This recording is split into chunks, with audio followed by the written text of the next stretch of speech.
I want to share with you a story on what happened this past Friday. I got hired to go roast strangers, mind you, very wealthy ones. At least that's what I thought, at the Trump National Doral. And I got to admit, I'm pretty surprised at how big that place is, especially the golf course.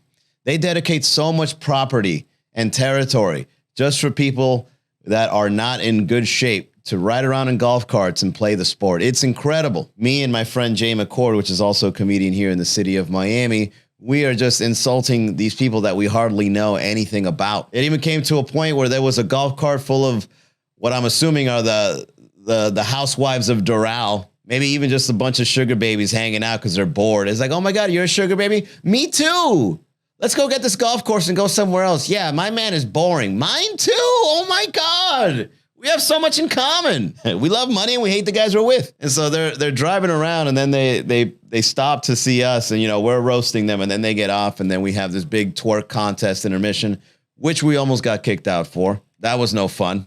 The twerking was, but almost getting kicked out wasn't. They didn't like to see that. The people in Trump Doral, man, they are having a ball. And this is happening, 1 o'clock in the afternoon on a Friday. And these guys are not out there worrying about the 9 to 5. They don't have to report to any sort of boss. I saw this guy. He had a bottle of Hypnotic and Hennessy mixed.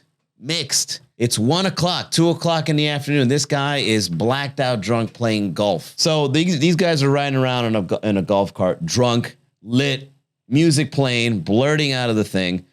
And I got to admit, I envied them. These guys were essentially partying at 1, 2 o'clock in the afternoon while the rest of Miami is making plans to go out and party past midnight.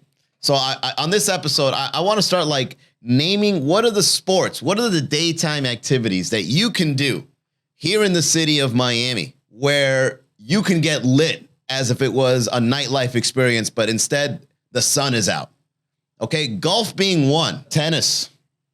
So tennis, it's fast paced. I think if you're a swinger or something, rich people are always swinging because they get tired of their husbands and wives and they want to go bang their friends' husbands or wives. I don't know what it is about rich people and swinging, but that's definitely a common activity. How about as a little bit of foreplay? You go to the tennis court and you play your boy's wife. Be like, what are we playing for?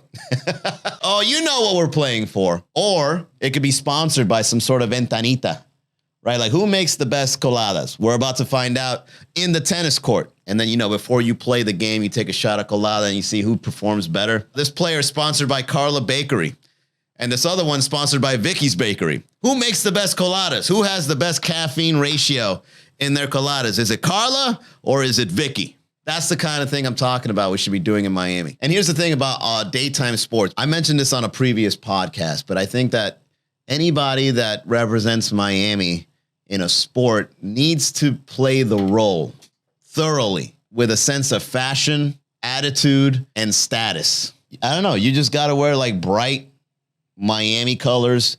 A gold chain is a must. And then when somebody puts a microphone, how was the game? What are your thoughts about it? It's like, hey man, I fucked that guy up because I'm from Miami. You need to come up with some sort of persona, if you were a WWE wrestler. So if you ever decide to get in any sort of daytime sport, whether it's tennis or highlight or anything of the sorts, you got to play the role. And by status, you got to be doing cool things outside of the game. All right. It's not enough to be like, oh, I'm just an athlete. I play tennis. They're like, no, I'm an athlete.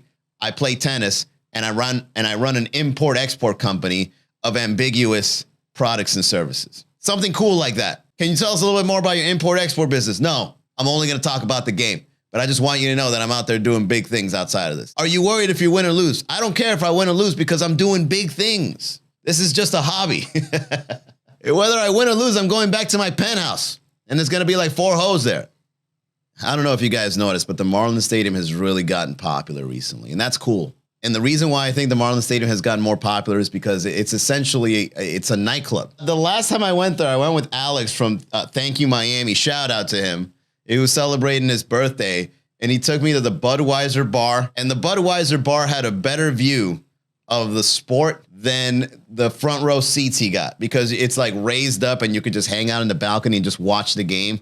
I'm thinking to myself, I'm trying to watch the game, but I'm here with a group of 20 people celebrating Alex's birthday.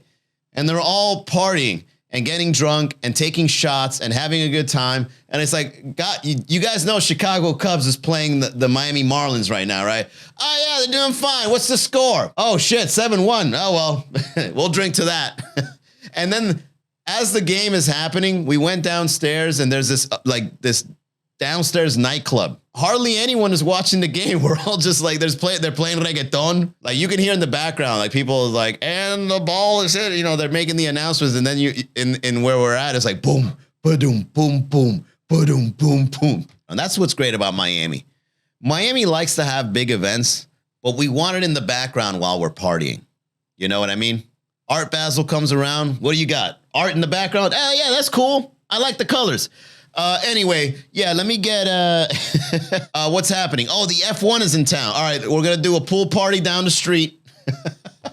All the nightclubs are going to be open with crazy the best DJs come to Miami in the most irrelevant events. Miami just wants it in the background. It doesn't want to participate. It just wants it there so that we can tell other people we have it there. Yeah, we got art in Miami. Well, who's your favorite artist? Man, the guy making my cocktail, that guy's an artist. What about boat racing? How come boat racing hasn't taken off in our city? Maybe like a jet ski race or a boat race, or maybe even like in the Everglades. Why not like, what do you call those, airboats with the big fan, the fan in the back, and then you just, if you did some sort of competitive thing like that, remember, these are just ideas for Miami to continue getting lit. This would only bring up the Miami economy. So here's what you do, Everglades. You do an airboat racing show. You get a regular airboat, not the ones that you got the tour guides in, right? The tour guide airboats would be the ones where you can buy a ticket and then watch the airboats racing. Bro, I'm telling you, I'm onto something here.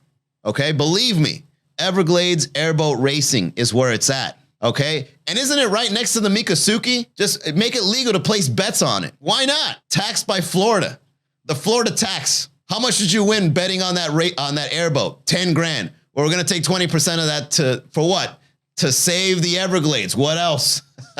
We need to preserve our moneymaker.